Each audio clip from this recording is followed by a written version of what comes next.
I still remember the cold bite of the wind that morning, the kind that carried stories long forgotten. They say the mountains never give back what they take, and back then, I thought that was just a poetic warning on a weather-beaten sign near the visitor center. I was wrong. Terribly wrong. My name is David Reeves. For 30 years, I've searched for missing people, some found alive, most not. But nothing prepared me for the case that took me to the edge of reason, to a place where time itself seems to fold in on its own shadow.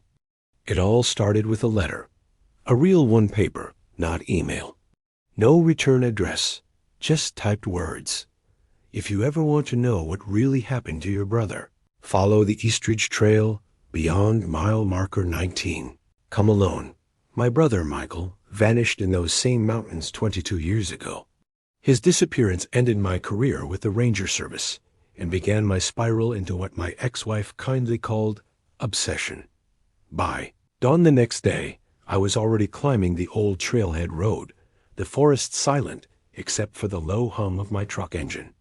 No birds, no wind through the trees, just that eerie, soundless stillness you don't notice until it surrounds you completely. I parked where the gravel road ended and checked my recorder.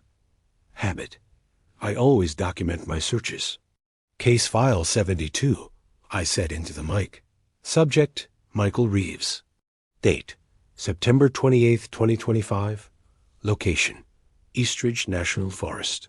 The first thing I noticed was the smell of the air metallic, like iron or ozone. Something electric in it. The clouds hung low, gray and distorted, as though stretched in the wrong direction. I should have turned back right then, but the letter burned in my pocket like a brand. 3 miles in, just past the old ranger cabin, I found the first sign.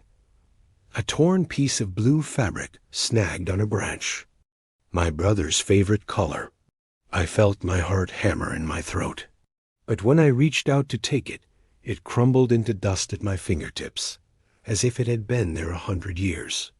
The trail began to twist in ways my map didn't show. GPS was useless. Every direction looked the same. Yet I pressed on, guided by a strange low hum, deep in the throat of the mountain. It wasn't mechanical or animal. It was something else. It resonated inside my bones rather than my ears. By nightfall, I reached a clearing. In the middle stood a single wooden post, maybe 7 feet tall, with a rusty hiking bell attached. The kind backpackers used to scare off bears. But when I crouched closer, I saw names carved into the post, dozens of them. Dates. The most recent one had my brother's name. The date underneath was tomorrow's. That's when I realized I wasn't alone. Out of the corner of my eye, a shape moved at the edge of the trees. Tall, still, watching.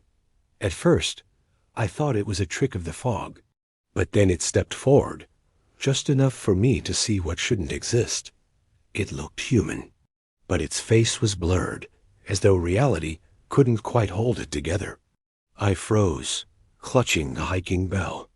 For a moment, everything went silent again. Then the figure tilted its head, an eerily familiar gesture. Michael used to do that when he was thinking. I whispered, "Michael?" And the thing answered, not with sound, but with a whisper that slid straight into my mind. "You shouldn't have come here, David." "I don't believe in voices without mouths," I whispered. But the truth is, belief had very little to do with what was happening, and denial felt like a thin jacket in a mountain storm. The figure stood just beyond the tree line, its edges warping like heat above asphalt, and the bell on the post trembled without sound, as if air itself had become cautious in its presence. The name carved beneath my brother's Michael Reeves had tomorrow's date, and the grain of the wood felt fresher under my thumb, as if the future had already left a fingerprint there. The sound in my bones deepened, a subterranean hum, like a choir below the mountain floor, learning a single note without words. "Michael," I said again, this time not a question, but a plea wrapped in memory. He used to tilt his head that way when pretending to solve riddles faster than me, the kid brother who outpaced my patience. The figure mirrored that tilt and took one step closer. Nothing broke, not a twig, not a leaf, as if gravity hadn't been properly informed it was supposed to participate. Shapes around it flexed a fraction, tree trunks bending toward and away, their shadows telling two different times at once. I felt an urge to ring the bell, a ranger's reflex, the belief that noise could scatter predators and summon help. But the old instincts were written for ordinary wilderness. This place carried its own handbook. "You shouldn't have come," the knot voice said, and a wave of cold threaded my spine as if my body were a tapestry being unstitched from the middle. "The trail doesn't return what it takes. It folds it." Folds it? The word left my mouth like fog and came back altered, a different temperature. Why the letter? Why now? The shape turned, not away from me, but slightly aside, like listening for something coming up from the soil. Because the post keeps count. When the bell names tomorrow, it writes the overdue. I don't understand, I said, though part of me did. Overdue meant a library of the missing, books never returned, fines unpaid. Did you carve his name? The figure's outline stuttered and steadied. We don't carve. We echo. Then it spoke in the voice my brother had when we were kids, raspy from creek-cold air and laughter. Do you remember the harvest fair, Dave? The coin toss? How you swore the game was rigged because the jars were squared at the bottom. The voice switched mid-sentence to my mother's cadence, then to a park visitor from 20 years ago who had asked me directions to a waterfall that didn't exist. It was a collage of familiarity stretched over a form that wouldn't keep still. Something primitive in me recoiled, but the investigator who had cataloged mud prints and fiber strands took a breath. If you echo, tell me where he is. The tree line inhaled. The clearing dimmed as if a cloud had gone over the sun, but the sky was already gray. It felt more like the day blinked. He is in every mile that measures round here, it said. He is in the minutes that stain the hour. He is between bell strokes. My hand found the little field recorder in my chest pocket, the red light steady like a heartbeat I could control. Case file 72, I said quietly. Eastridge. Unidentified entity at mile unknown. Describes temporal distortion. Claims subject located in interstices, saying it made it real enough to hold without letting it own me. If he's between bell strokes, I said, eyes on the rusted clapper, what happens if I ring it? The shape went very still. Stillness, I've learned, is not the absence of motion, but a kind of decision. If you ring it, the mountain will correct the count. And if I don't, then it will correct you, it said, and the voice landed with my ex-wife's soft sternness, the tone she used when telling me to sleep and let one case go. The cruelty of memory as an instrument. Show me proof, I said. One thing that only Michael would know, not an echo, not a trick. It did not move, but the air in front of me sharpened. The smell shifted pine and wet rock and motor oil and rain, then the faint sweetness of birthday cake frosting. A picture rose up, uninvited and exact. The day before he vanished, the two of us on the back stoop. A spilled jar of nails and my brother laughing because the pattern looked like a small constellation. We called it the little bear that dropped its tail, the voice said, and I felt my knees soften. We never told anyone that. It wasn't in any report, not in any diary. Okay, I said, and the word wobbled. Okay, so if he's between strokes, how do I reach between? The figure's edges thinned. Through it, I could see trunks that did not line up with the ones around us, like a photograph double exposed. You have to time your breath to the mountain's pulse, it said. There's a scene that opens when the hum dips and rises. But you can't go alone. You told me to come alone. I told you not to come at all, it corrected, and for the first time, the voice was its own thing, not borrowed. It carried the ache of wind, moving through empty structures. There are rules here. A bell rung alone counts 1. A bell rung together counts 2. The mountain prefers even numbers. Even numbers, even deaths. I looked at the post again. Names upon names, some weather-soft and almost illegible, others knife-clean. Tomorrow's date beneath Michael's felt like a dare written by time itself. Who rings with me? The clearing exhaled, and from the far side, beyond a tangle of alder, came a light no, not light, but a thinning of air, as if seeing through stacked glass. A woman stepped out of that thinned place. She wore a red rain shell faded to rust, the kind sold in park gift shops a decade ago, and her boots were caked with a clay I didn't recognize. Her eyes were not glassy, not haunted. Instead, they held the calm of someone who had made a long decision.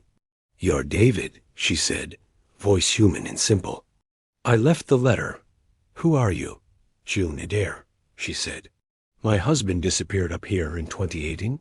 When I came looking, a mountain took my sense of north and gave me a ledger instead." She nodded toward the post. No one was reading it right. The figure in the trees bowed its head, a strange gesture, almost courtly. June didn't look at it. Some alliances are forged only by not acknowledging what stands between. "You carved these?" I asked. She shook her head. "They appear." I tracked the dates and the weather patterns.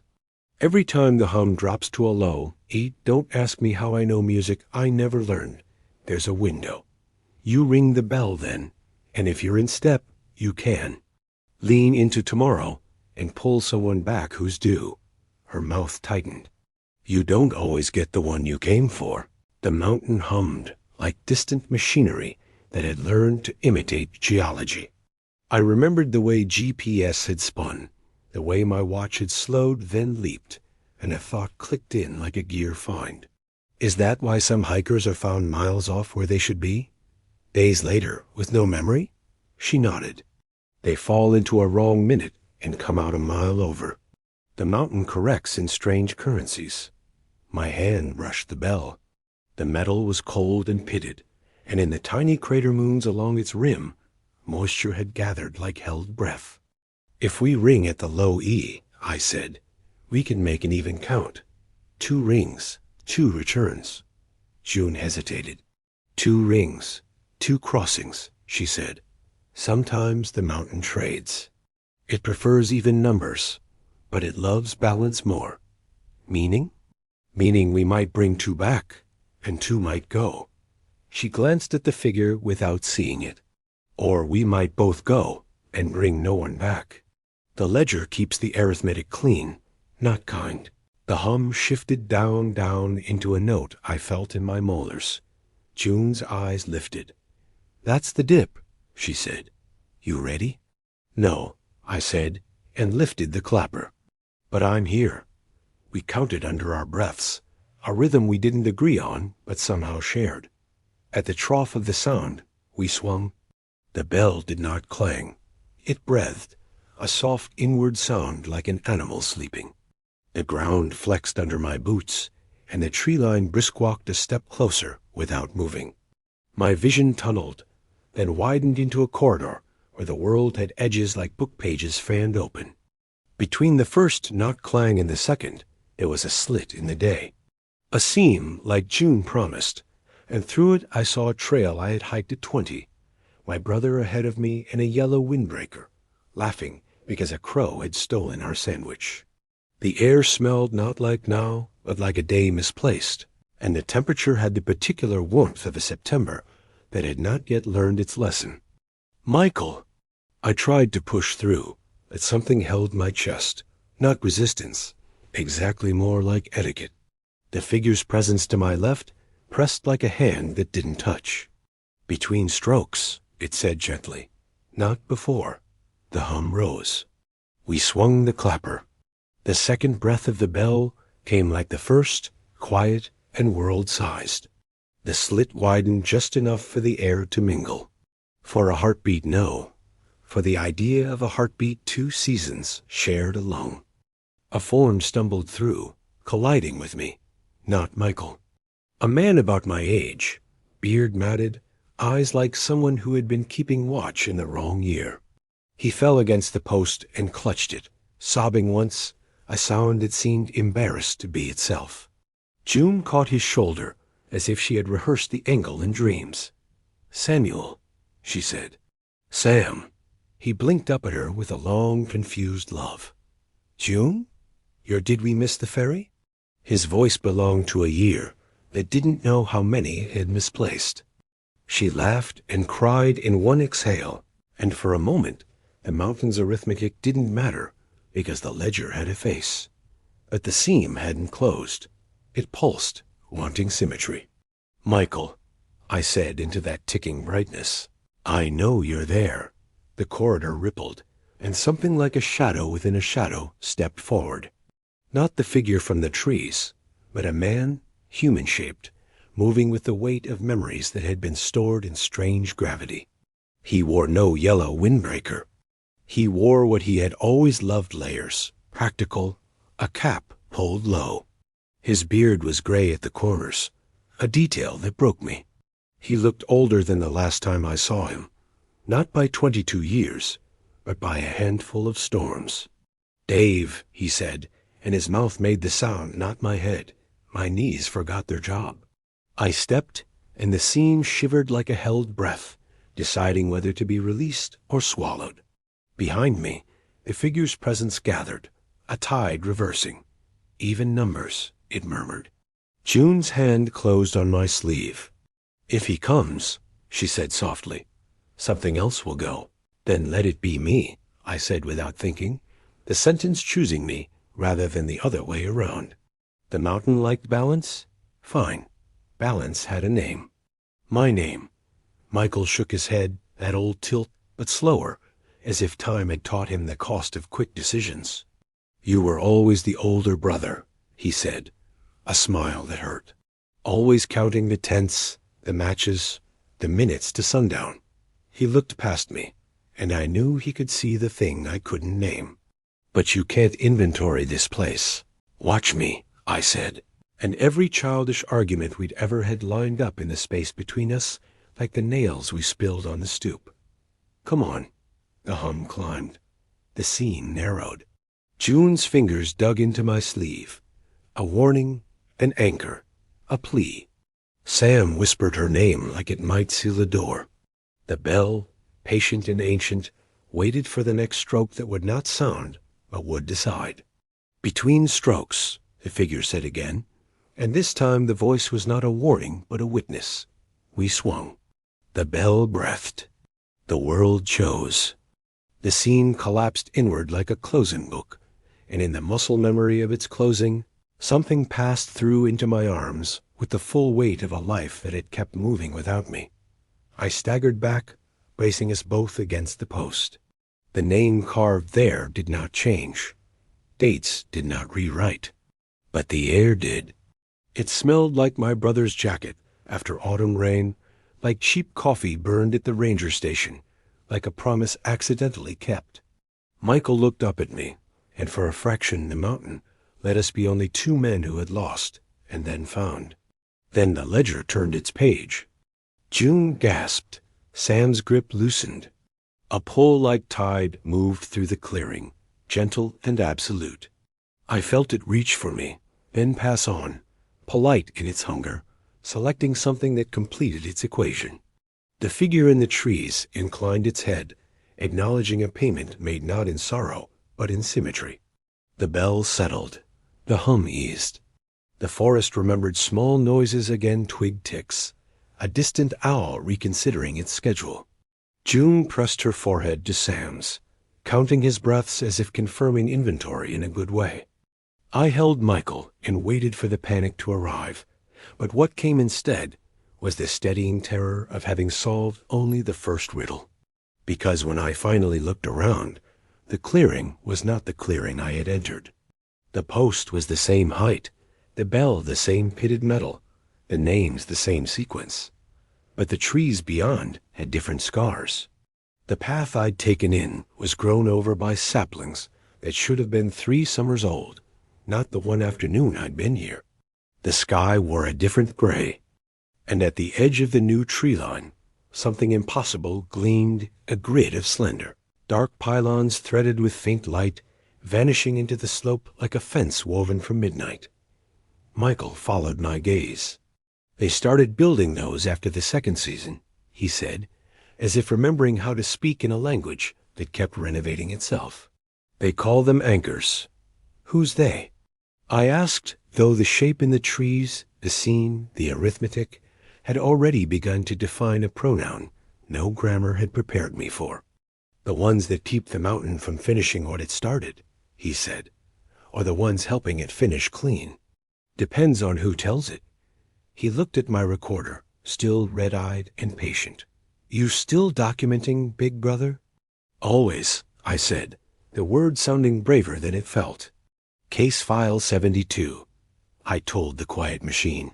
Recovery. Partial. Environment shift significant. New structures observed. Working term. Anchors. I lowered the mic. We're getting out, I said to June, to Sam, to Michael, to the thing that vibrated at the edge of thought. Then I'm coming back with people who know how to make maps that hold. June's smile was tired and fierce. People who make maps that don't, she said, nodding at the pylons. Already beat you here. The figure's silhouette thinned until it was a weave in the air. The mountain doesn't hate you, it offered, and somehow that was worse than if it did. It simply prefers patterns. The missing are patterns that haven't closed. Some return because the bell is kind. Some because the count insists. Learn which is which. I took my brother's arm. The trail ahead was new, but my feet had learned enough old paths to fake confidence. As we stepped toward the dark pylons and the unfamiliar arrangement of trees, the bell behind us made no sound. It didn't need to. The next stroke would come when it came, and between that breath and the one after, the mountain would open its seam again.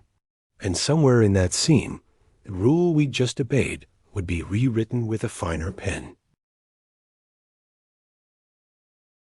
The pylons worked tall, but they looked taller than they were, the way headstones do when you're the only one left in the cemetery after the rain stops and the light decides not to help you anymore. Each post slender, graphite dark, had two diagonal bands that faintly pulsed, like a heartbeat translated into light if light could be patient. Michael's arm was steady in my grip, but the subtle tremor in his hand told a longer story, the kind of tale that wears down words into gestures, because language gets tired first. We took the new path slow. The forest had rearranged its furniture. A fallen birch where there shouldn't be one. A thicket of young firs knitting what used to be a game trail, and the hush of birds that were present but undecided about singing. The hum that had filled my bones back at the bell was quieter here, not gone like a refrigerator you only hear when it stops. The pylons stood in a grid that respected nothing the mountain had previously negotiated with itself. They sank into the slope at regular intervals, a neatness that felt like a foreign accent. What do they do? I asked, keeping my voice low. June and Sam followed a few steps behind, rediscovering each other through small questions.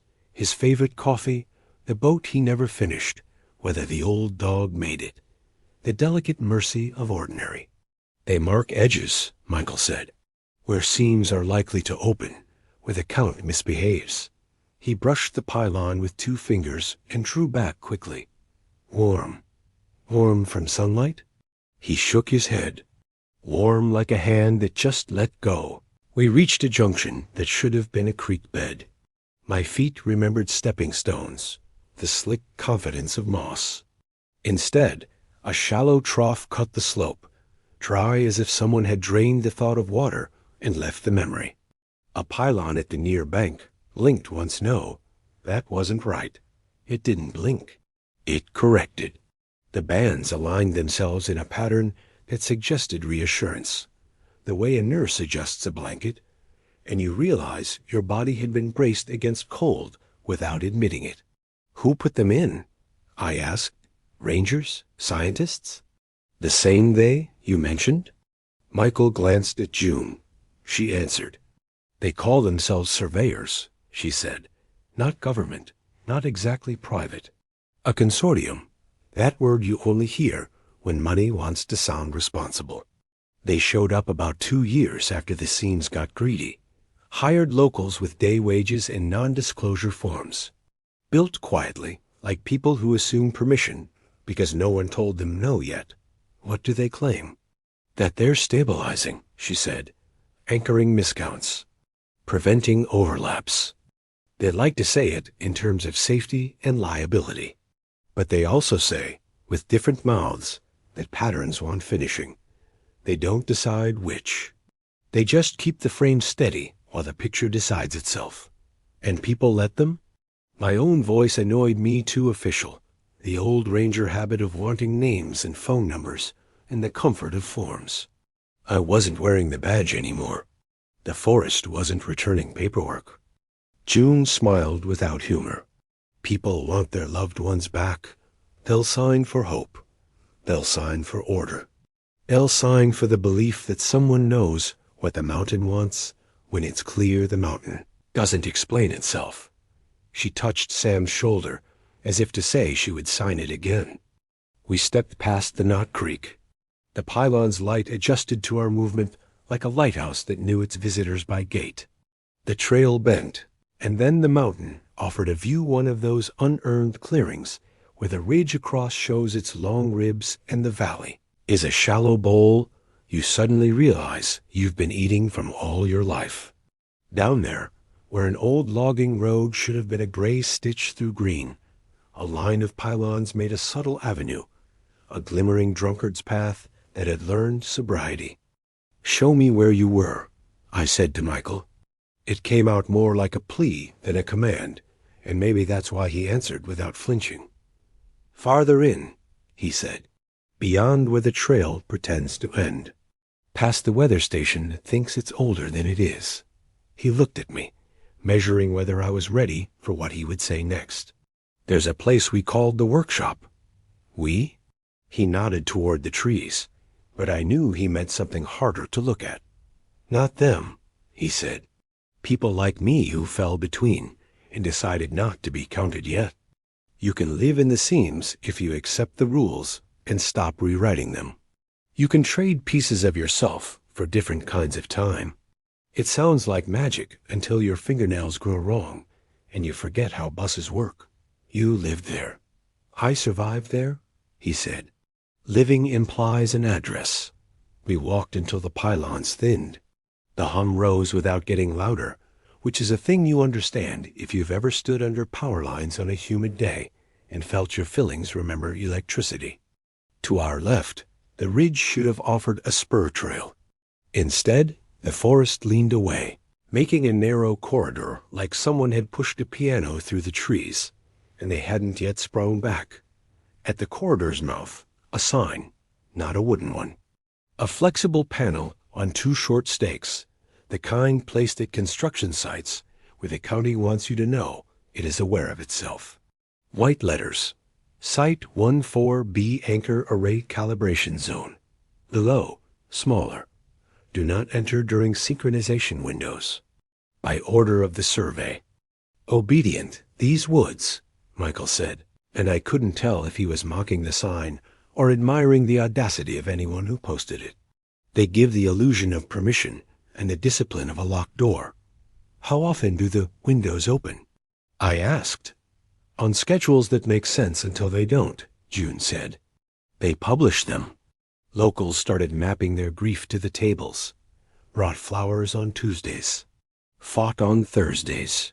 A breeze moved through, carrying a smell I couldn't place something industrial, but not sharp. Plastics warmed in the sun.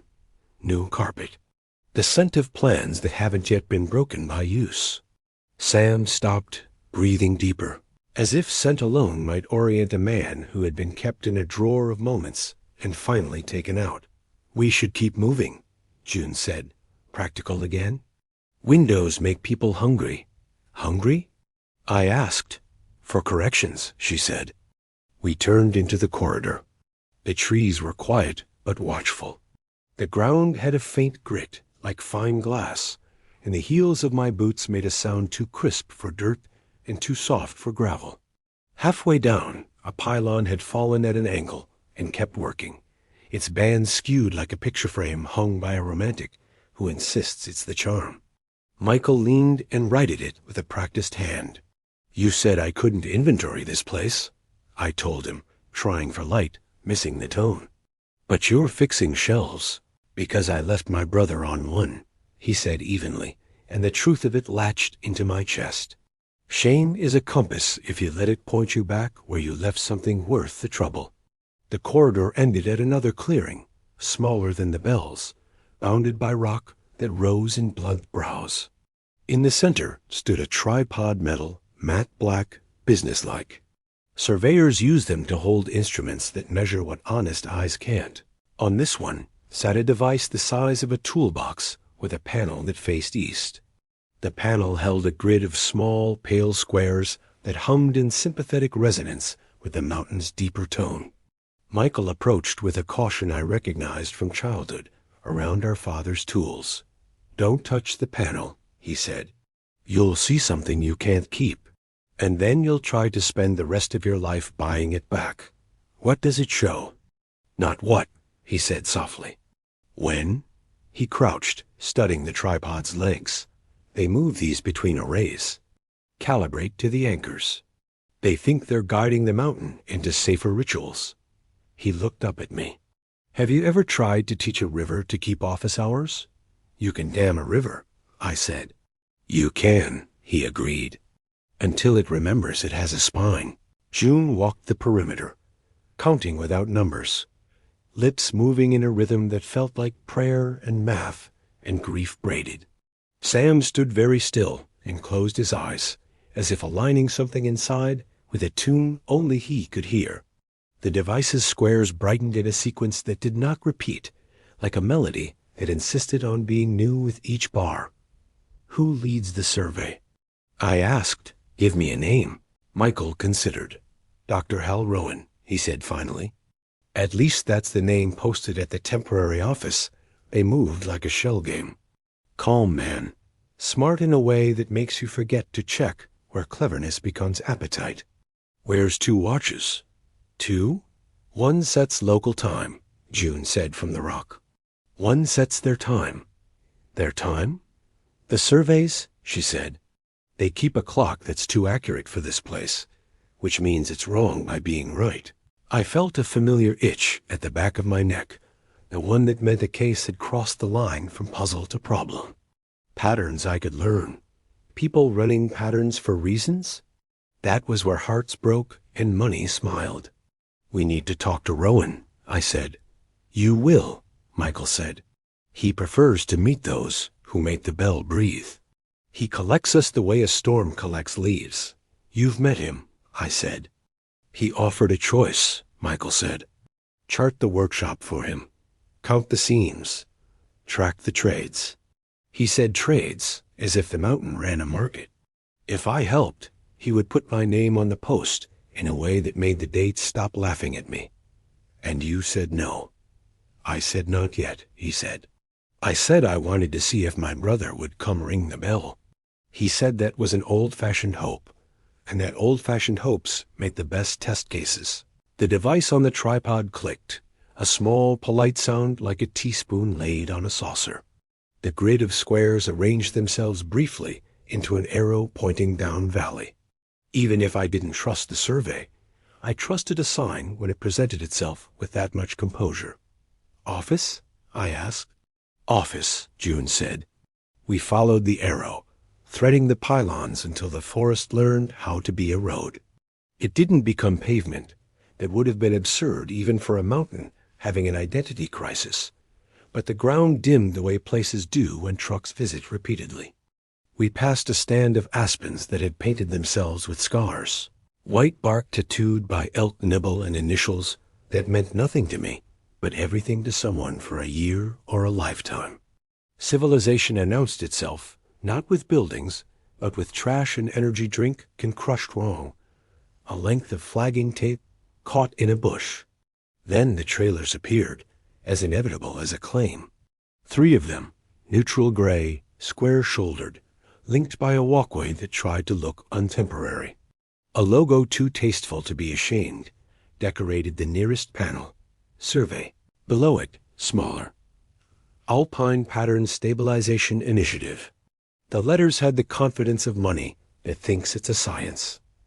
A woman stepped out before we reached the stairs. Late 50s, hair in a braid that didn't apologize for gray, jacket zipped to a sensible point.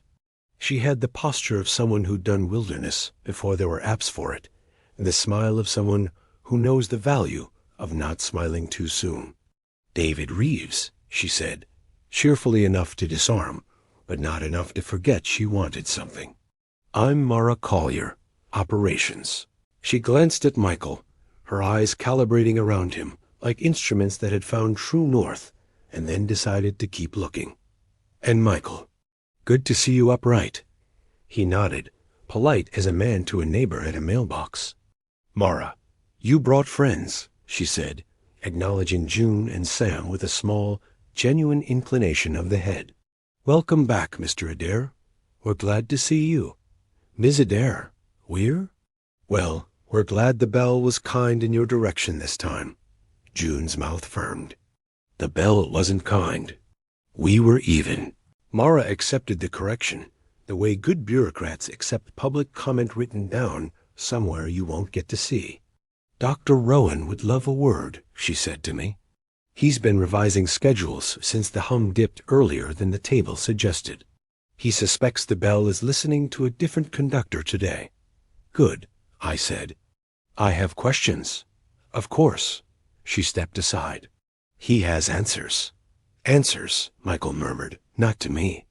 The word sounded like a key that had memorized the wrong lock. Inside, the trailer smelled like coffee, dry erase marker, and unresolved optimism. Maps covered one wall topo, satellite, heat patterns rendered in colors more appropriate to carnival glass than geology. Red dots marked recoveries. Blue dots marked losses. A third color amber, coy as a caution light marked something else. Gray pins held a line. It followed the pylons like beads on a careful string. Dr. Hal Rowan turned from the maps. Early 60s, maybe, tall in that way the Midwest sometimes builds men. He wore 2 watches, just as promised. His eyes were clear with sleep. He probably rationed like a resource. He held out his hand as if to a colleague rather than a variable. "Mr. Reeves," he said, "you've been in the reports for years. I never expected to meet you on a day the count reversed itself so dramatically." "Never expected," I repeated, shaking his hand. "Or always planned for."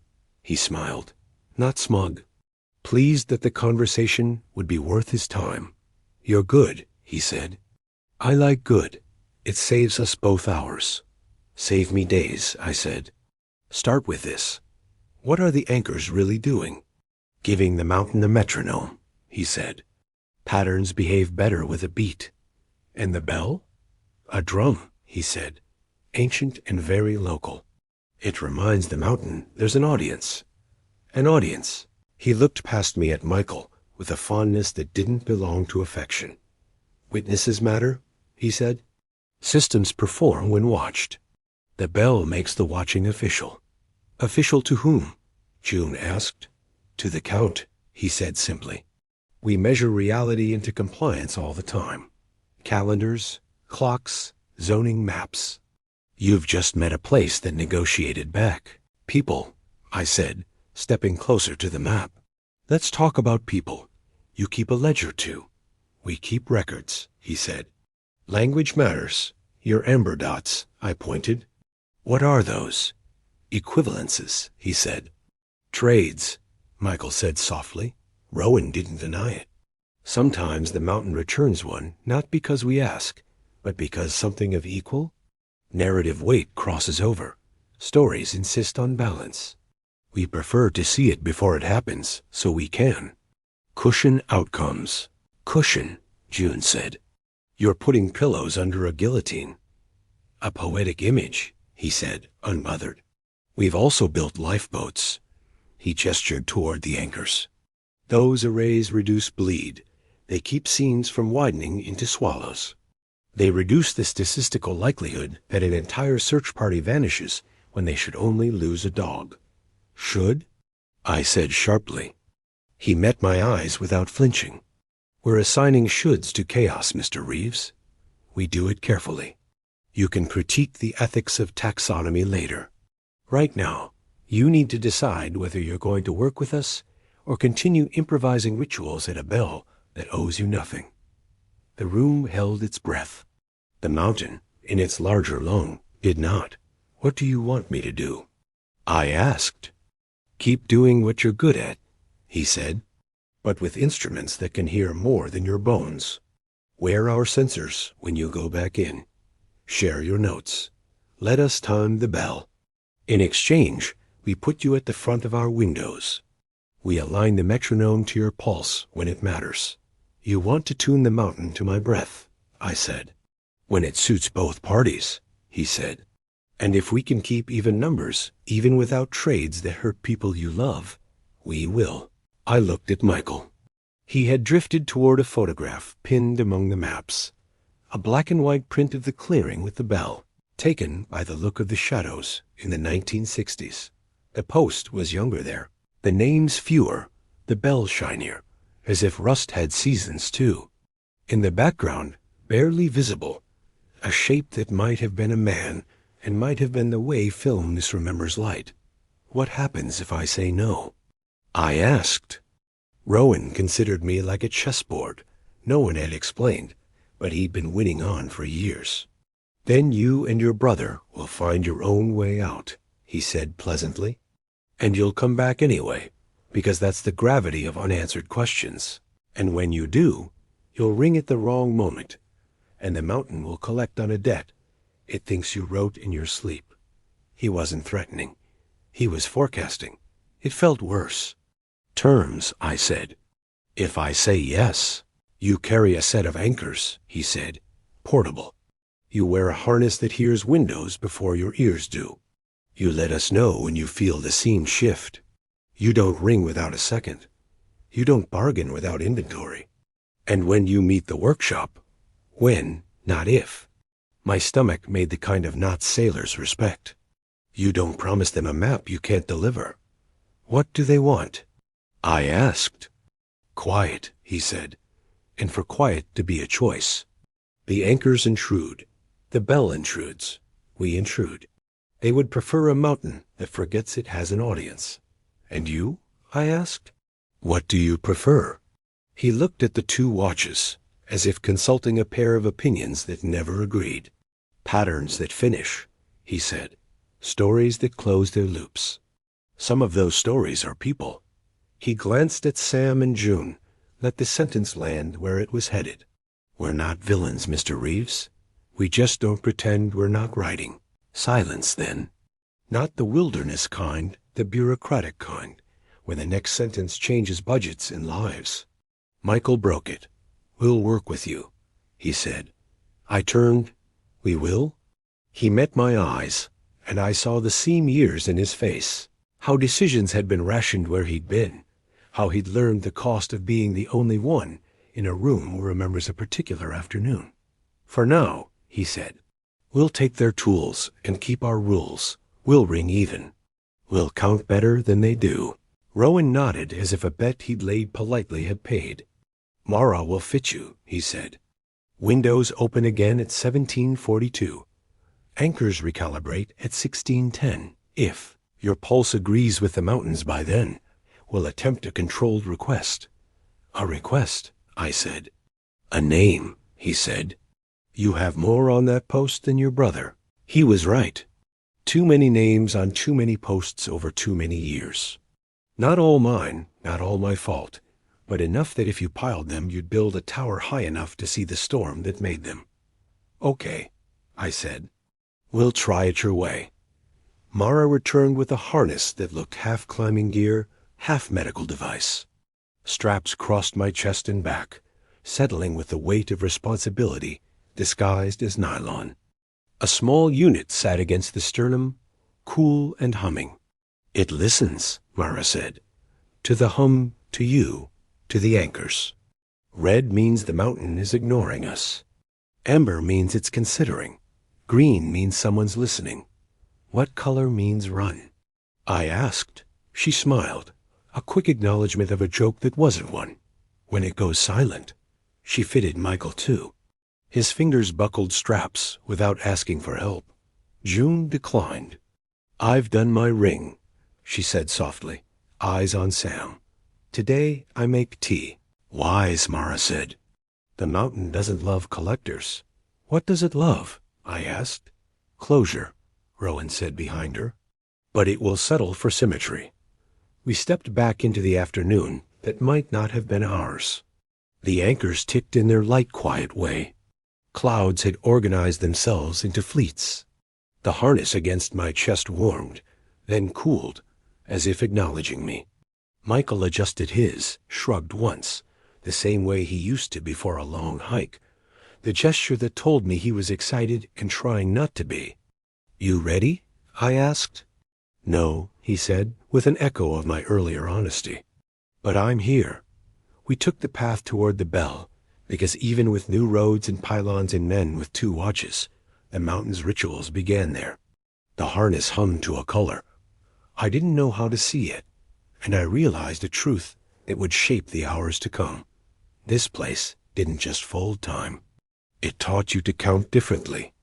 And if you failed that lesson, it didn't punish you. It simply added you to its ledger, a name carved neat, a date that had opinions about tomorrow. The mountain let us leave, which is not the same thing as letting us go.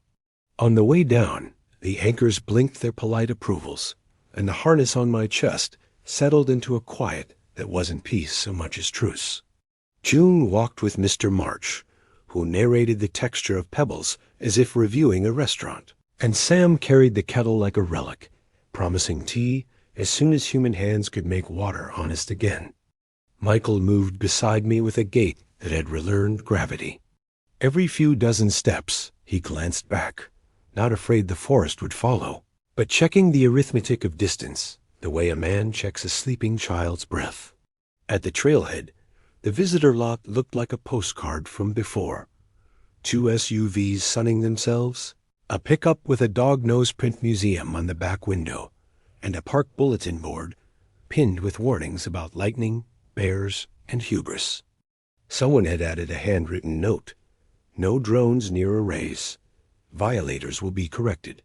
The last word had been crossed out and replaced with find in darker ink. June's thermos made us all briefly human. Mr. March held his paper cup with reverence. Tea should be poured like apologies, he said. Not too fast, not too slow. You're a poet, June told him. I am a librarian who forgets to close, he said.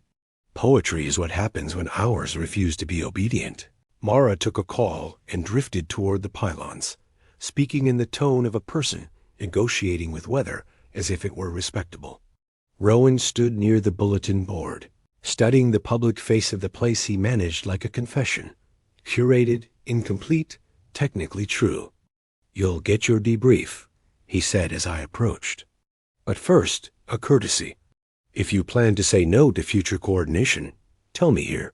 I'll move our arrays, alter schedules, accommodate your stubbornness, and then we'll all pretend we did the best we could. It was almost generous, which made it hard to admire. We'll coordinate, I said. On our terms. Terms shift with terrain, he said, not unkindly. We'll pretend they don't, for as long as it's useful. Windows aren't appointments, I said, Annie's voice walking through mine. He nodded. They are weather, he agreed. And we build roofs. Some leak. Most keep the first rain off your bed. What happens when the roof teaches people to stand under it while the house floats downhill? Then we put anchors in the yard, he said dryly, and for a flicker I liked him. His gallows humor was geographically appropriate. Tell me what you need next. Names, I said. Your amber dots equivalences. Give me the list of those who balance whom. Not to game the system, so we don't accidentally break a string someone else is mending. He hesitated long enough to consult both watches and whatever he kept in the space between them. You won't use it to bargain? I'll use it not to bargain, I said. There's a difference, he gestured to Mara. Get him the ledger, he said. Redacted where we promised privacy. Useful where privacy isn't a synonym for negligence. Mara lifted a brow that said promises had been made in rooms without windows. We'll prepare a version, she said. And maps, I added. Not just the arrays. The places the anchors avoid, where your metronome falls out of sync. Places you pretend don't matter. Rowan smiled in a way that didn't reach his eyes. You'll like our omissions, he said. They're honest. We loaded Mr. March and the girl and her mother into a ranger van that had learned a new job without changing its decals.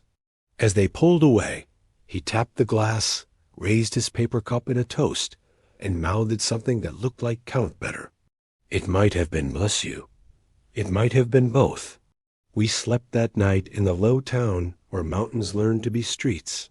June and Sam took the bed. Michael and I took the floor. The harness slept on the chair like a pet that had decided to guard, not cuddle.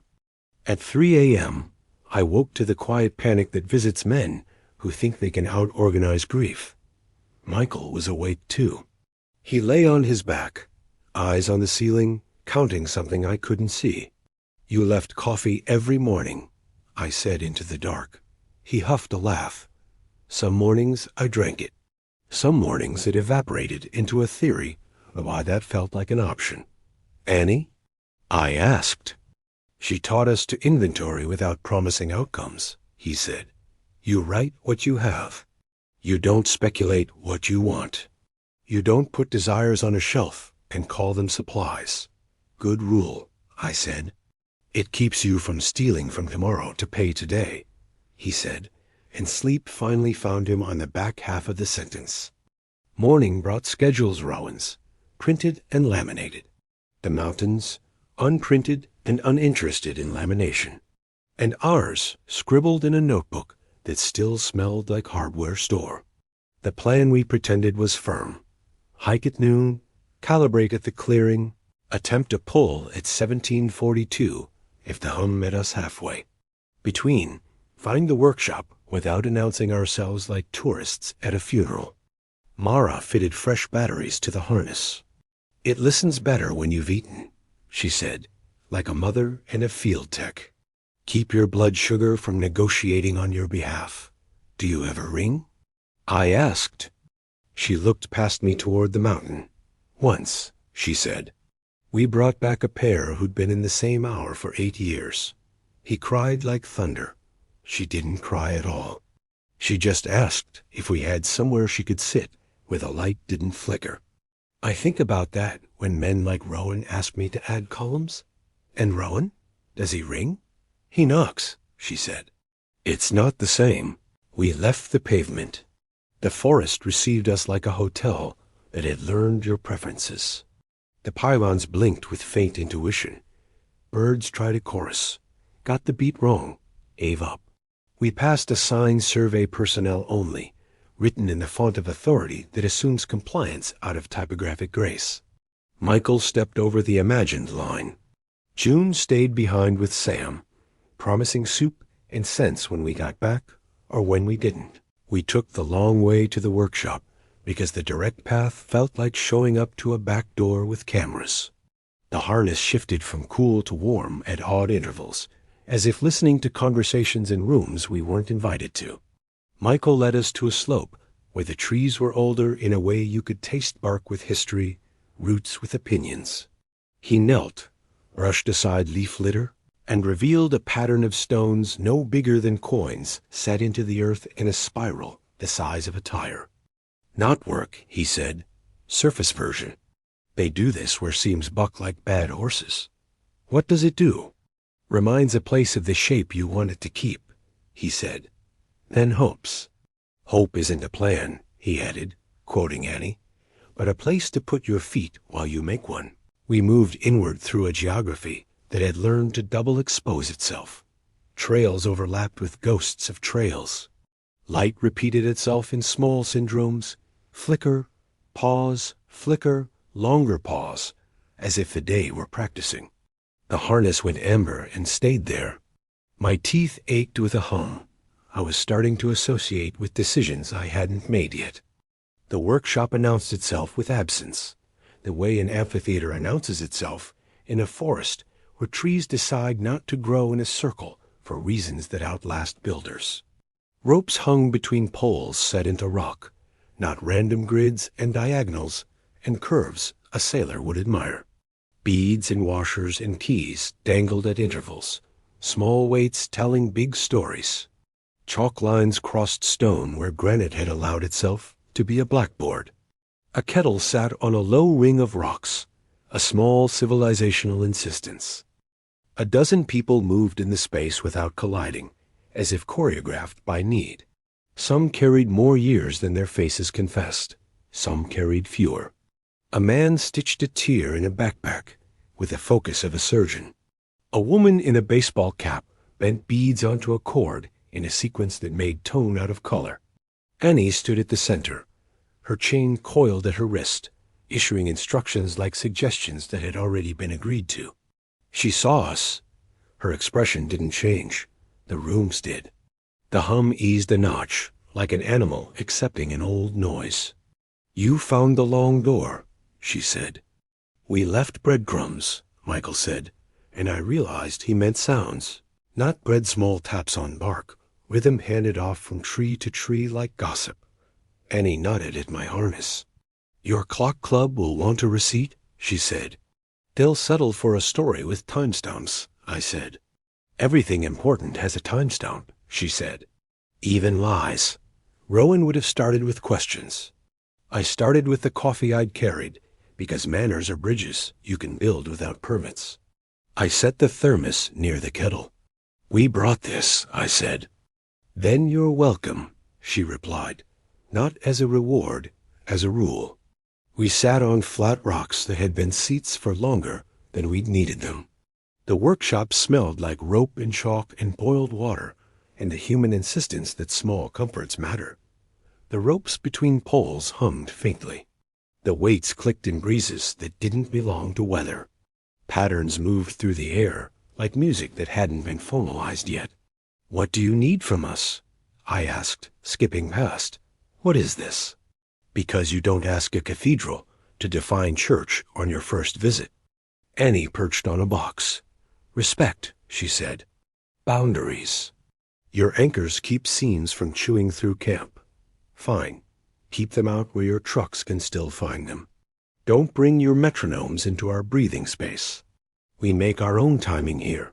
Your timing keeps people alive," I said. "Our timing keeps people real," she corrected. "Alive is not enough if you have to stop being yourself to balance a ledger." "You make trades," I said, thinking of Mr. March's tie and the chain in her hand. She looked down at the knots and back at me. "We make choices," she said. "Language matters." Michael moved among the ropes, like a man greeting old friends he'd met in an emergency. He touched a knot, not loosening, not tightening, just greeting. The structure responded in some small way my eye couldn't parse, but my ear could pressure equalized. Hums agreed. "You said we could ask a question," I reminded her. "We used one. Do we get another for bringing coffee?" "You get a half," she said. "Spend it wisely." I thought of cliff edges and bell breaths and the ledger's opinion of tomorrow. "What is Rowan missing?" I asked. "Not a number." "A truth." She smiled with a tired pride. "He thinks the mountain cares about accuracy," she said. "It cares about story. Accuracy is a tool, not a god." "Story wants closure," I said. "Story wants meaning," she countered. "Closure is a kind of meaning, but not the only kind. Sometimes leaving a thing open is the kindest way to let it be what it is." "You want the bell to ring less," I said. "I want the bell to ring right," she said. "And I want the ringing to be a community act. Two hands, even, witnessed, not a man alone at midnight trying to argue the arithmetic into forgiving him. Guilt has good ears. It perked up, wagged. I didn't pet it. Teach me, I said. She nodded at the ropes. Start by listening, she said. Put your hand here. I did. The cord was rough and human. The weights tugged, a small tide. Underneath, a pattern knocked music, not math, but something that used both to convince reality to behave. Annie's voice softened. You feel it? I feel a knot I tied wrong when I was 12, I said. Our father showed me how to fix it by tying another knot and making strength out of a mistake. She smiled. You'll be fine, she said. If you remember that, we learned. The day moved without hours, calibrated by kettles and knots and the occasional deliberate silence of a group that trusted quiet as an instrument. Michael taught a boy how to splice rope without looking proud about it. I carried stones from one pile to another and did not ask whether it mattered because it did. The harness on my chest listened and learned not to interrupt. Near evening, the hum dipped in that way that makes you a believer whether you want to be or not. The ropes responded. The weights shivered. Annie's head came up. Window, she said simply. Even? Michael asked. She weighed the air. Odd, she said. But the Count owes us a favor. We shouldn't spend favors like loose change. A voice offered from the rim. The man from the scene, the one with the music behind his eyes, stepped in. Shirt sleeves rolled, hands clean in a way that meant he'd been fixing something that didn't stain. He looked at my harness. Your metronome is good for one nudge if you set it to half-time. Half-time? I asked.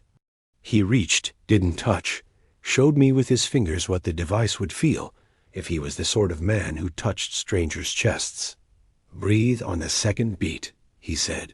Not the first. The mountain overcorrects on the one. Annie nodded. Do it, she said. We'll tie off the slack. Who are we pulling? I asked. She looked toward the Bell clearing, which we could feel through the trees, the way you feel the city through power lines. Someone who keeps leaning on the doorframe and forgetting to walk through, she said. He's polite. He won't interrupt. That's the problem. Name? I asked. She touched a knot, then another, then one that had a small key threaded into it. Evan, she said. He used to fix watches. Of course he did. Let's go, I said. We moved as a group, because some rituals require quorum. The path to the clearing was shorter from the workshop, not because distance had changed, but because Story had decided this was the right place to be next. The Bell waited, and for the first time since we'd met it, I felt not dread, not defiance, but a kind of respect you reserve for tools that outdate your language. Rowan and Mara arrived from the other side like weather from a second sky. He saw the group and measured the variables the way a man counts chairs before a meeting. He did not tell us to stop. He is not a fool. Half-time, Annie told me. I set the harness to listen a small dial. I hadn't touched yet. One Mara pretended not to see me adjust. My breath found the second beat. Michael matched me without a word. The hum dipped. The Bell inhaled. The scene opened into a hallway of light that had learned to be thin. A man stood inside, hands in his pockets like he was in a waiting room where the magazines were good and the service terrible. He looked mid-40s, hair in that academic mess that suggests both care and refusal.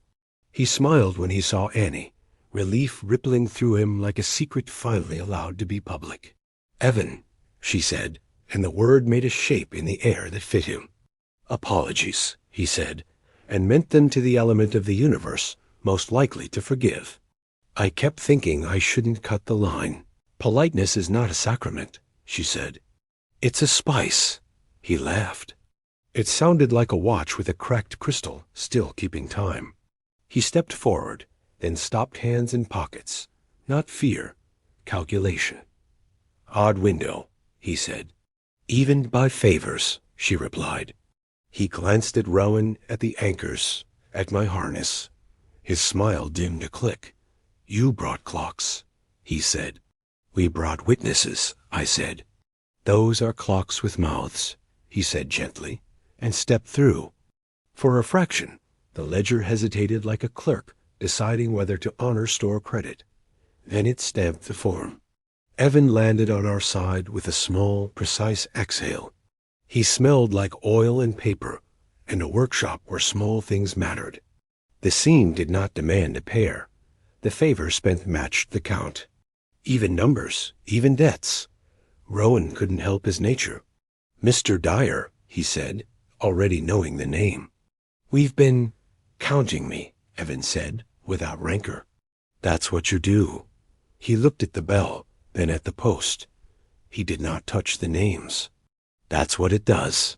What do you do? I asked. He smiled. I fix watches, he said. And sometimes I remind people that time is a story we tell to keep boats from crashing in the fog. He reached out and tapped my harness with a knuckle. Your metronome is off by a kindness, he said. Don't correct it. Mara's mouth opened, then closed. She looked down as if writing a note on a page only she could see. Annie adjusted a knot. The ropes in the trees hummed in approval that didn't need to be spoken. Michael exhaled a piece of air he'd been holding since he was 23. The bell stayed silent. The mountain held. We walked back toward the workshop and the town and the life that had learned to be made of windows and weather. At the edge of the clearing, Rowan touched my arm, not to stop, to anchor a sentence. You're learning fast, he said. People keep teaching, I said. He nodded. They will, he said. Until the mountain changes the lesson. What happens then? I asked. He looked at his watches. For the first time, I noticed a third, thinner band under his cuff, a hairline of metal against his skin. Then we pretend we always knew, he said, and let go. Morning rolled in with a sky the color of tin, and a wind that smelled faintly of sawdust, as if the forest had been filing down its edges in the night. The harness on my chest hummed an almost content note, the way an old fridge does when it's decided not to quit before breakfast. Michael handed me coffee without ceremony. We didn't say good morning. We said things like even and later and count, and somehow that meant the same. Rowan's schedule said the window would drift by late afternoon. Annie's not said sooner. My bones said clocks are just stories with uniforms. We chose a path that ignored all three and went where the mountain felt like it was about to remember something important. The pylons along the lower ridge blinked a steady reassurance that annoyed me precisely because it worked. Halfway up, we met a new sign on a cedar post. Public Notice Anchor Maintenance. A paragraph of small print explained nothing and promised safety. Someone had stapled a photo beneath it. A man in his 20s, cap backward, smile crooked, the kind of face America loses and then wonders why it keeps losing. Missing, scrawled across the bottom in blue marker. Date, last week. The ink bled where a raindrop had found it and tried to erase truth out of kindness. New name, Michael said, not as a discovery, as a diagnosis. Too new, I said. No time for patterns to finish. The harness warmed, as if agreeing with my discomfort. Windows don't care about calendars, he said softly. Or they care too much. We cut left, following a deer track that had learned to be deliberate. The hum dipped and rose in a rhythm that sounded like the workshop's ropes had been stretched between trees we couldn't see.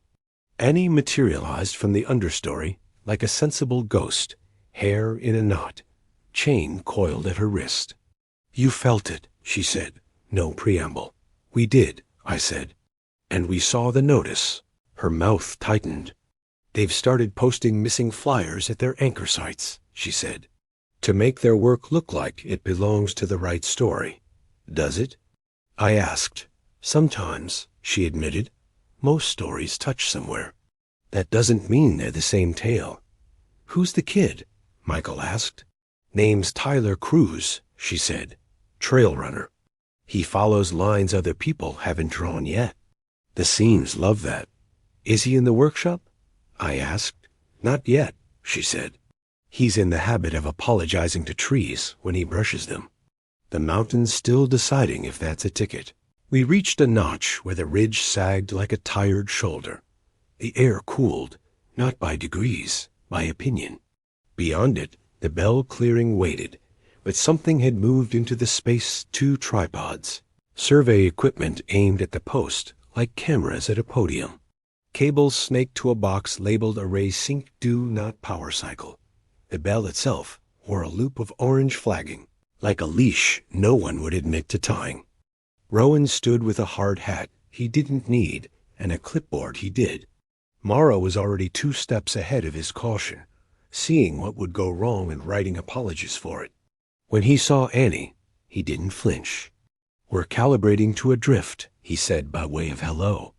Windows have been opening 3 minutes early when the hum hits G. And you want them to wait until E because your tables have had their tea, she said. We want predictability, he said. Unpredictability favors losses. Unpredictability favors life, she said, not smiling.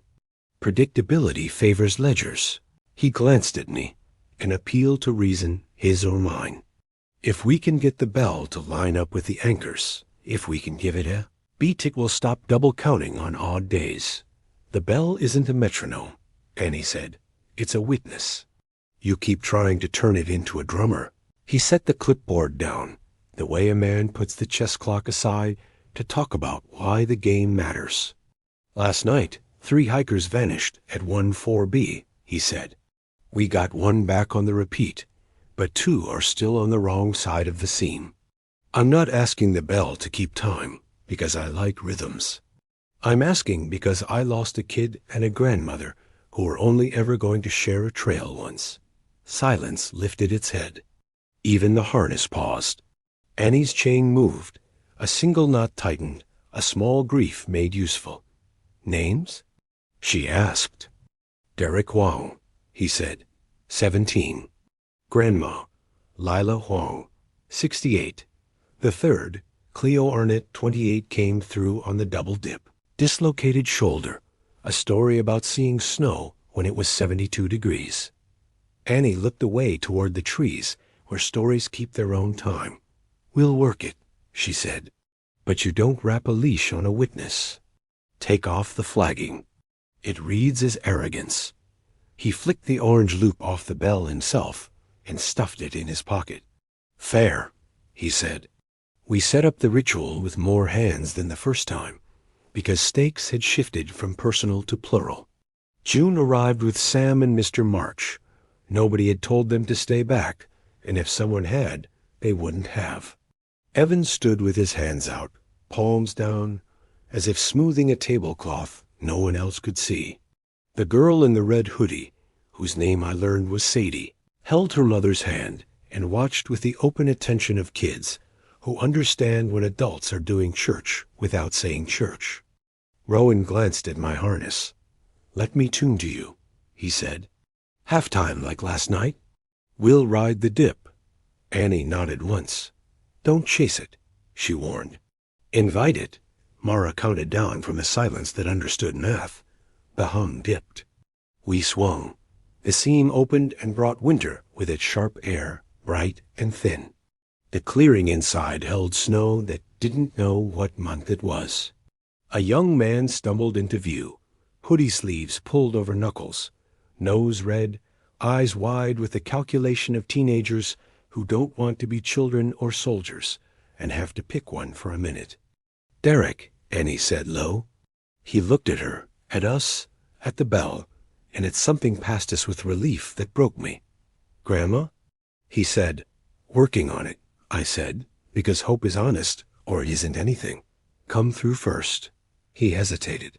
We were counting steps, he said, as if handing us the clue that would solve the riddle. 32 paces between the trees with the white bark, and 64. Then he shook his head. We doubled wrong. Even numbers, Michael said. Even deaths. Derek stepped through. The scene flexed, but didn't settle. The air inside shifted to the smell of cinnamon and mothballs, and a house where pictures outnumber the chairs. A woman appeared with the posture of someone who refuses to let age decide anything. Lila Hong wore a coat too thin for that kind of snow, and a face that said she'd seen worse weather and better manners. "Ma'am," I said, and offered my hand as if we were at a church potluck. She took it with dry fingers that had kneaded bread and signed checks and scolded sons. "You ring the bell," she said, approving and not. "Good. Bells tell the truth about who's listening." She stepped through, and as she did, the harness on my chest went silent. Not warm, not cool, not amber or green, nothing. A sudden vacuum where listening had been. The hair on my arms lifted, not from cold, from the absence of expectation. Rowan's face changed without moving. Mara swore quietly in a language professionalism ignores. "What does silent mean?" I asked, not blinking. Mara's voice was too even. "It means we're not in the conversation anymore." The scene held open and didn't ask for a pair. The bell didn't breathe. The ropes in the workshop, that we couldn't see from here, trembled anyway, messages crossing in a network we are only beginning to admit existed. Who pulled? Michael asked Annie. "No one," she said. "Everyone." Her chain tightened around her wrist, the weights kissing her skin like commas. The mountain changed the lesson. How? Rowan asked, and to his credit, he sounded like a man, not a board meeting. "The witness doesn't want an audience," she said. "It's asked for privacy. It'll return what it likes, when it likes, if it likes." "That's not how systems behave," Rowan said reflexively. "That's exactly how systems behave when they're tired of being systems," Evan said softly. "They become stories." The scene closed on its own schedule, which was to say, rudely. The bell did not ring without sound. It didn't need to impress us. We were not the point. The harness stayed silent, a blank that was louder than any alarm. The midpoint comes quiet and then rearranges the room. The plan we brought is suddenly a museum piece. Derek knelt with his grandmother's hands in his and cried without shame and without sound, and the clearing allowed it. Mr. March took off his clock tie as if it were the appropriate liturgy. Sadie's mother wept in gratitude for people she would never meet. June began assembling a parade of thermoses like a general. Mara folded her arms over a clipboard that had lost jurisdiction. Rowan looked at his watches, both, then the thin band under his cuff, and then did a thing that made me adjust my idea of him. He took them off, all three. He put them in his pocket.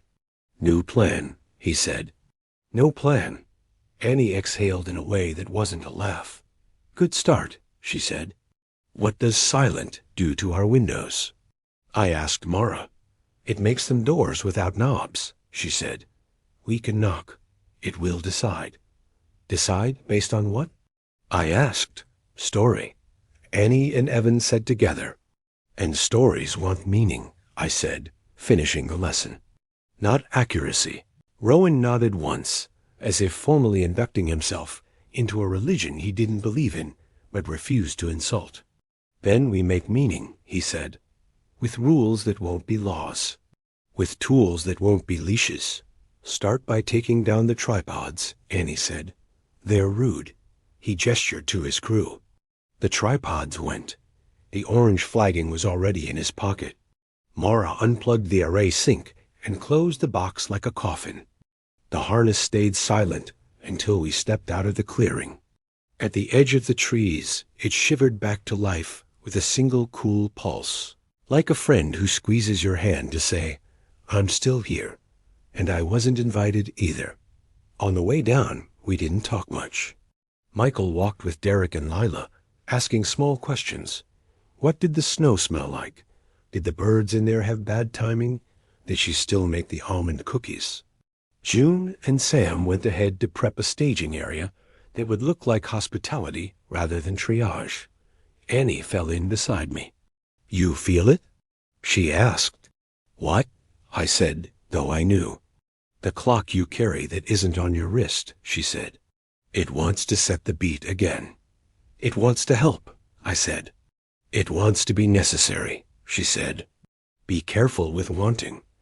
Midpoint, I said, and she tilted her head, uncomprehending for a second. In the story, I said, the moment where the plan flips and there's no going back. Her smile was all corners and warmth. You can go back, she said. You just have to admit the place you returned to is not the one you left. We reached the lot. A second handwritten note had appeared on the bulletin board, taped over the missing poster, as if jostling for relevance.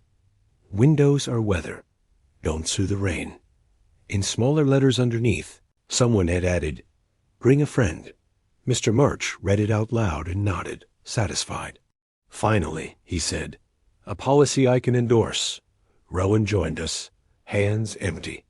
We'll publish an advisory, he said to no one in particular. About pairs. About not chasing echoes. About humility.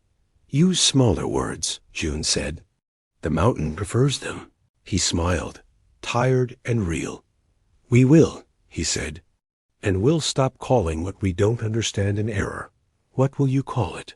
Evan asked. An option, Rowan said. One we don't select. Night fell in a way that felt less like darkness and more like the mountain closing its inbox. The harness warmed on the chair again, as if grateful for the rest. Michael lay on his back and counted a rhythm I couldn't hear until I matched my breath to his. Even numbers, even debts. The mountain had refused our metronome, but it hadn't refused us. It had asked for something harder, to participate without pretending to be in charge. Just before sleep, my phone off for days buzzed with a text from a number that wasn't a number. The message contained no words, just a location pin deeper in the range, and maps felt confident about. Beneath it, a single line, tomorrow, if you can come even. The pin on my phone hovered over a piece of the ridge that maps rendered like someone had rubbed the paper too hard with an eraser. Rowan swore they hadn't sent it. Mara swore they couldn't. Annie looked at the coordinates and didn't swear at all. She just tightened one knot and loosened another like she was answering mail. Tomorrow, the message had said. If you can come even. So we made even. We slept in shifts. We ate like adults who remember hypoglycemia is not a myth. We paired off to pee. The harness dozed on the chair and woke twice once to hum a caution when wind leaned on the trailer wall, once to purr when Michael rolled over and matched my breath without waking. By late morning, we were on the trail, the air bright with the kind of clarity that makes distant ridges look close and bad ideas look manageable. June walked with Sam to the halfway cache and then turned back with instructions to have soup ready at 4 and to ignore clocks after. That, Mr. March insisted on carrying a small coil of rope, like a talisman. Evan touched every third tree, an apology or a greeting. I couldn't tell which. The path to the pin wasn't a path until we walked it. We followed Hint's 2 pylons that blinked out of rhythm, a patch of ferns that leaned as if a patient had exhaled, a bird that sang the first bar of a song and then reconsidered. The harness warmed in tiny sips, cautious and curious. We crested a low rise and saw them anchors, yes, but older than the service neat pylons. Slender dark posts, half swallowed by earth, etched with lines that weren't letters and weren't not letters. They didn't glow. They remembered. A ring of them surrounded a hollow where the ground had settled into a wide bowl. Not natural, not engineered decided. Originals, Michael said, voice soft as the tone an altar makes in your memory after you've returned to a place you stopped believing in. Before the survey, before the bell was a bell, Annie stood at the rim, chain unspooled, knots like stars in a small sky. Evan took off his watch and put it in his pocket. Not Rowan's grand gesture, but a courtesy to the place. Mara and Rowan arrived a few minutes later, sweat honest on their faces. He clock-checked out of habit, then caught himself and rested his hand on his thigh instead.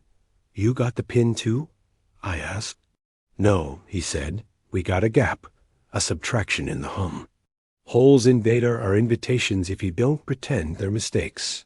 The bowl held a structure not built so much as grown arches of bent saplings woven with cord, beads fringing the edge, small stones laid in spirals that suggested a galaxy remembered in a forest.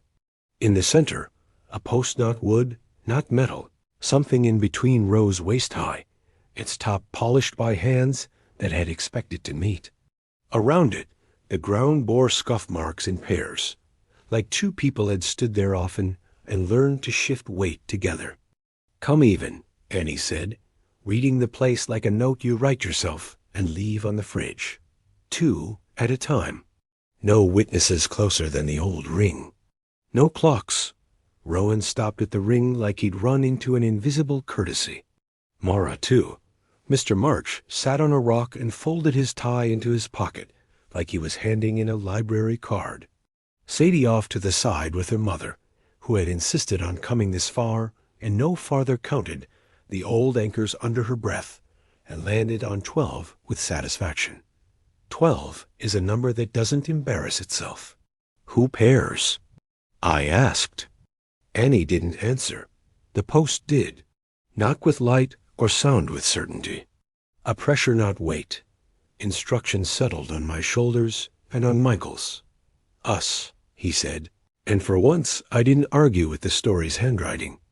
We stepped into the bowl. The air thickened, not humid expectant. A harness cooled and then went silent, a respectful hush. We took our places on either side of the post and set our palms on its top. The surface under my hands felt like old leather and river rock and a page that has learned to thumb. Michael's fingers trembled once, the way a man's hand does before he decides to lift a beam and hopes it is as heavy as it looks because he's already told himself he can. Breathe together, Annie said, not because she needed to, because she needed to say something a person could hold. We inhaled. The bowl inhaled. The old anchors around us remembered ceremony. The forest stepped back, but didn't leave. At the rim, Rowan and Mara and Evan and Annie became silhouettes with expressions. Come even, the post said without speaking. We exhaled. The mountain opened its seam in a shape it hadn't used before. Not a slit or a hallway, but a mirrored room, where the forest on our side and the forest on the other met like hands held up to check how close they can get before touching. In the mirror forest, two figures stood where we stood. We looked like ourselves, but not. I was older in the other room by a decade that had chosen to be kind.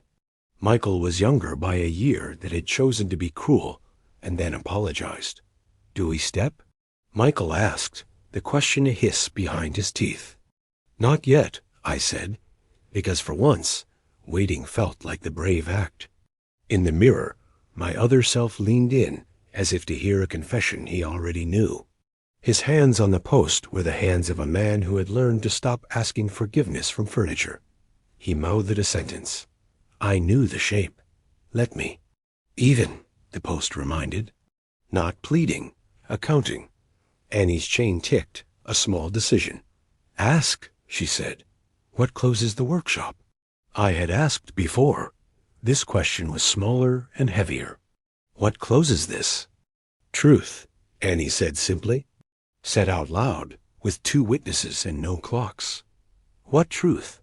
Rowan asked, because he can't not.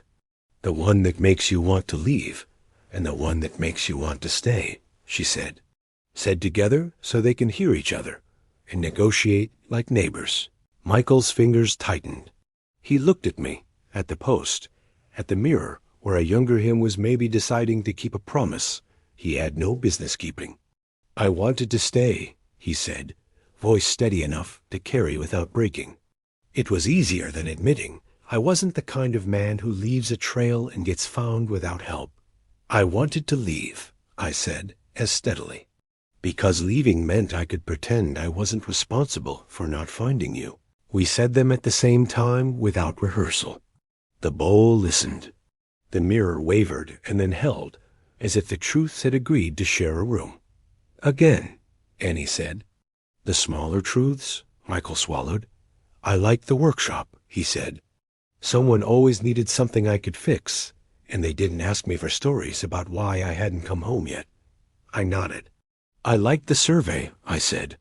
They gave my guilt a job and paid it in data, so I didn't have to keep paying in sleep. The mirror brightened. The other us mirrored, mouths shaping words we didn't say, but could have. Then the room asked for its due. Even, the post said, even is not fair. Even is honest. The choice, if it was a choice, arrived like weather that had checked the roots and taken the one with shade. The seam offered one exit and one entry and the arithmetic of two. A trade that wasn't a trade, an equivalence that wasn't a loss if you said it to yourself in the right tone. I go, Michael said, like he was ordering lunch and trying not to make it fatal. You stay. You keep ringing right. You keep counting better than clocks. No, I said, before the bell of my heart could speak for me. We both stay or we both go. That's not even, the post said gently. Annie's chain ticked in sympathy, not agreement. Evan's breath made a sound like a small deer finding a tooth. Rowan, hands empty, didn't move. Mara closed her eyes, because sometimes that's how you witness better. Then the mountain indifferent, busy, ancient, local offered a third thing. Bring another, the post said. From the rim, a shape stepped down measured, careful, certain. June. She had that look some people get when the weather reports are wrong, and they go hang the laundry anyway, because the sky told them different. Don't argue, she said to no one in particular, as she took the other palm spot on my side. Even, the post approved. June, I started, and she cut me off with a tilt of her head she had probably learned from the mountain. Family is math, she said, and gossip, and soup. You keep counting. I'll keep you honest. On the mirror side, a figure took the place opposite Michael. Not me. Not June.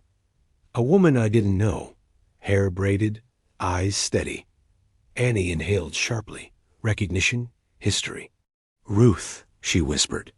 Even, the post said, satisfied in a way that made me accept for one breath that places can be pleased. We breathed together. The seam made its choice. 4 hands, 2 truths, 1 exit, 1 entry, no clocks. The mirror softened like wax in a warm room. The other pair stepped back. We stepped forward. Nothing traded. Something balanced. The bowl exhaled. The anchors old and newer shifted their weight. The harness woke like a bird. Voices arrived as if invited by a polite handwritten note. Mr. Reeves, Rowan said evenly. Please tell me what just happened in a way that makes my donors behave.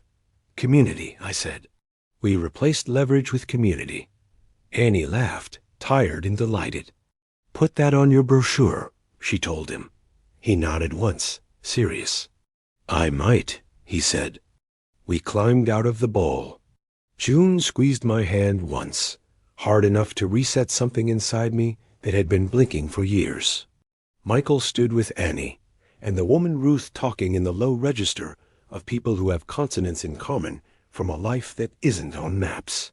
Evan sat on the rim with Mr. March and Sadie, explaining in very serious tones why numbers are the only fairy tale that works on both Tuesdays and holidays. Mara stepped up beside me, eyes on the old posts. We didn't build these, she said. No, I said. But we can stop pretending you did. She took the correction like a tool she'd been trying to name. We'll mark them, she said, quietly. We'll move our arrays back 100 feet. We'll publish a page called How Not to Be Rude to a Witness. Use smaller words, June called, not turning. Always, Mara said. Rowan crouched at the edge of the bowl, hands on his knees, body language of a man letting the ground read him back. This is bigger than my job, he said to the dirt. It always is, Annie said. Jobs are stories people told to make the rent honorable. He stood, squared himself to the forest, and for once didn't reach for his watches. Even numbers, he said. Even debts, community, not leverage. Windows are weather. He looked up at the ridge as if delivering minutes. We can work with that. On the walk back, the harness hummed in a way that wasn't a code and wasn't not a code. Birds tried a new chorus and got through 2 bars before laughing at themselves. The pylons blinked, and if you squinted, you could pretend they were nodding to the older anchors like neighbors across a fence. As the lot came into view, my phone buzzed again. Same non-number. This time, 2 words. Last call. I showed Annie. She weighed them like fruit. Not the end, she said. The last call you get to make before the story starts telling itself without help. What's the call? Michael asked. Annie looked at the bell clearing through 100 trees. Who gets carved on the post tomorrow? She said. And what you write under their name besides the date. The message sat on my screen like a small, serious eye. Last call. It didn't blink. It didn't hurry me. It simply waited, the way a trailhead does at dusk after most cars have gone, offering the same path it offered at noon, meaning something different. No, we went light. 2 packs, 4 thermoses, rope enough for respect, but not for theater. Annie walked with her chain tucked like a quiet pulse. Michael matched my stride. June kept the pace that says we are not running, but we aren't sightseeing. Rowan and Mara followed to the old ring and promised to stop there, and to their credit, they meant it. Evan came as far as the last bend, tapped a cedar twice, and stayed behind with Mr. March, who claimed he was negotiating a détente between tea and coffee for the good of the community. The bell clearing wasn't where the call was, but we passed anyway, because places that witness deserve a nod. The post looked newly certain.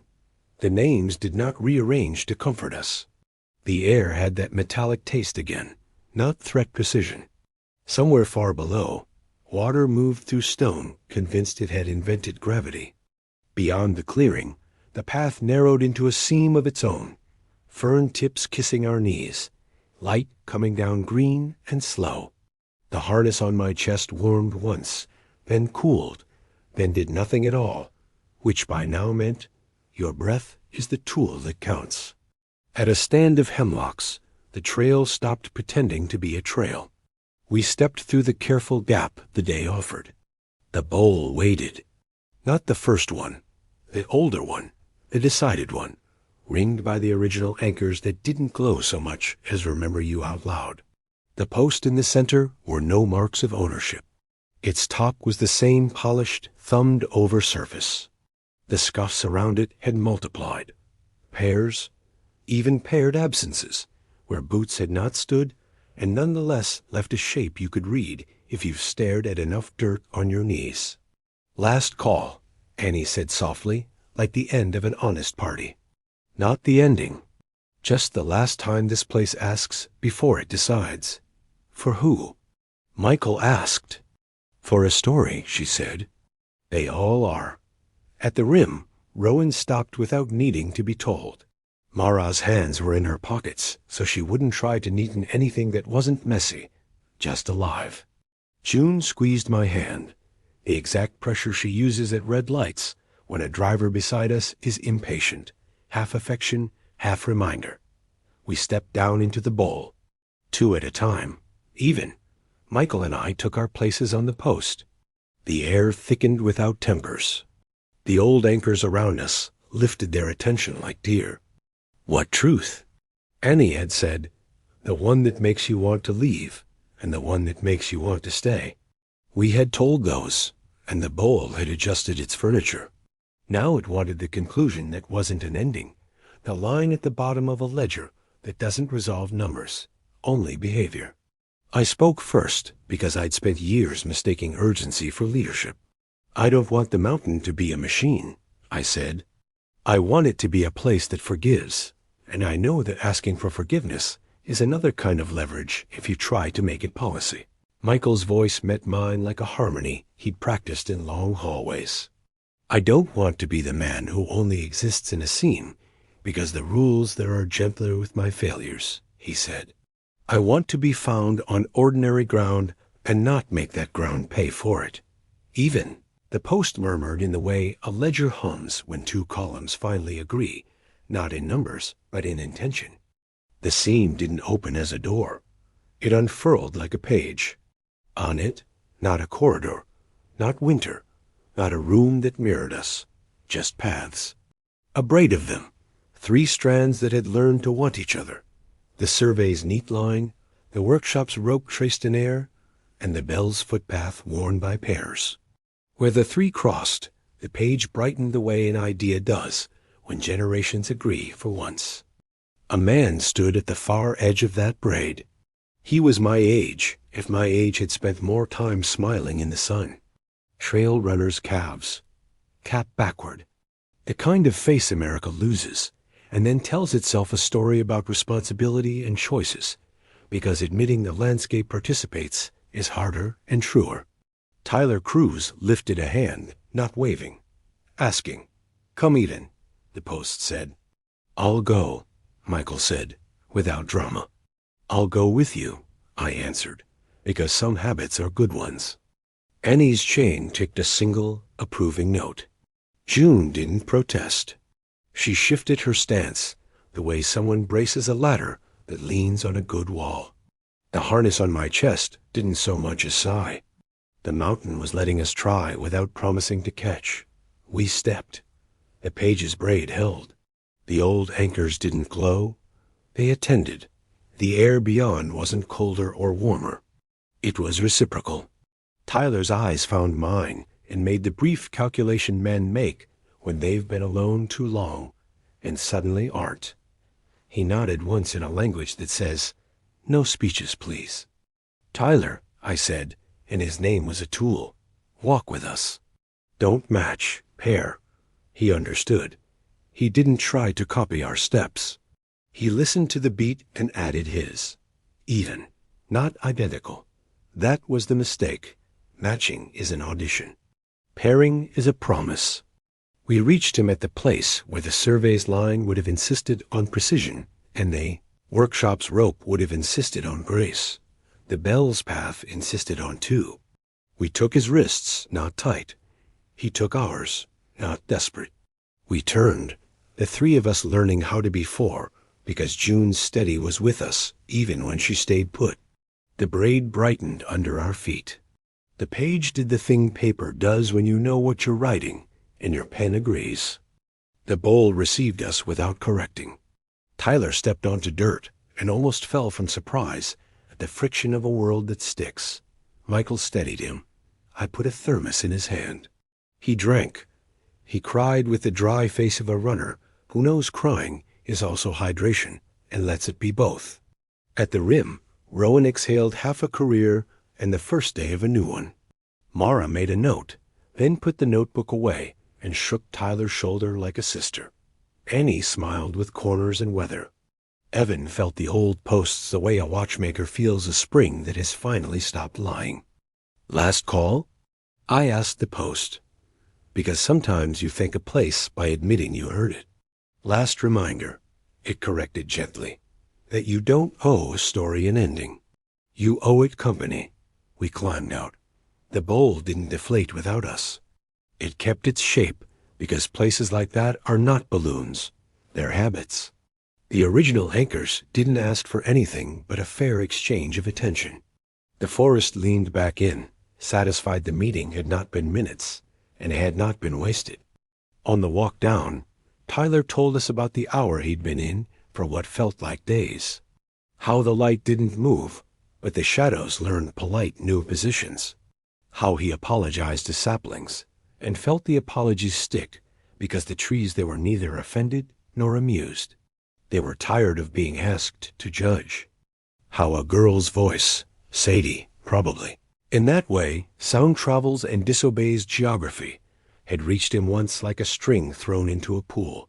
How he nearly followed an echo because it was shaped like relief and then didn't, because a crow landed on a branch and cocked its head in a way that felt like Michael used to. Small mercies are policy if you let them be. At the bulletin board, the note about windows and weather had gained 2 more hands. Someone had drawn a bell, and written bring a friend, bring tea, bring a smaller ego. Underneath, in block letters that made me laugh out loud, even doesn't mean easy. Rowan posted an advisory that wasn't in order. It read like something written by a man who had taken his watches off and intended to earn them back. He promised less. He asked more. He underlined pairs. He thanked the workshop without naming it, and the bell without claiming it. Annie read it, corrected one verb with a pen that had seen worse arguments, and nodded. Mara set a box of lightweight cords and a simple page of knot drawings under the board with a note that said, if you know, you know. If you don't, ask. We slept in the low town that night with the window open to let the mountain's breath set the curtain moving. In the morning, the ledger did what ledgers do. It carved a date under a name that had been waiting Marisol's friend from a long-ago lesson. Mr. March said, reading with a finger the way a librarian respects ceremony. It added Tyler's name where it belonged, recovered. It did not erase, because that is not what honest books do. It simply made room. I recorded the case file's last entry, not because it was over, but because that's how you keep stories from turning into weather. Case file 72, I said, voice lower than a year ago, and a decade higher than the day before. Eastridge. Witness established. Practices ongoing. Findings. Even is a group sport. Windows are weather. Anchors are manners. Bells are witnesses. Knots are memory. Maps are apologies. People are the reason. Michael held up his thermos in salute. June clinked hers to it. Annie did not clink. She isn't that kind of celebrant, but her eyes warmed. Evan wound a gear in his fingers and let it unwind properly. Mara handed Rowan back one of his watches with a look that said he'd earned the right to wear it today if he wished. He put it on. He left the thin one in his pocket, a penance or a promise. Tyler asked the question that comes when relief stops being an occupation. What now? Now we keep each other even, I said. We bring pairs to places that ask for them. We teach people not to make bargains alone. We ring right. We let some windows pass. We stop calling what we don't control an error. We go home and come back and don't pretend those are different verbs. He nodded like a man hearing a training plan he can live with. We hiked once more to the clearing before the week turned itself over. Sadie rang the bell with her mother's hands on hers. It breathed in and out like a living thing we had stopped trying to domesticate. No seam open. The mountain didn't owe us a show. It owed us the same thing we owed it, respect and the willingness to return without demanding applause. On the way out, a new sign had appeared at the edge of the lot, printed on cheap laminated stock that would yellow in a season and be replaced by a better version if someone remembered. It said, pair up. Don't bargain alone. Windows are weather. If you don't know, ask. If you know, teach. Even doesn't mean easy. Someone had added in pen, bring tea. I folded my paper map, not because I needed it to find the truck, but because folding a map is a ritual older than GPS and worth preserving.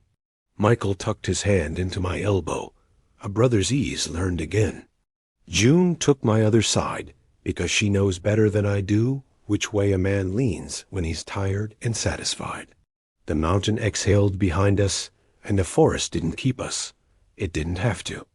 We were coming back. Last call isn't a closing. It's a reminder that the next round is on all of us, and the bartender is the place you share.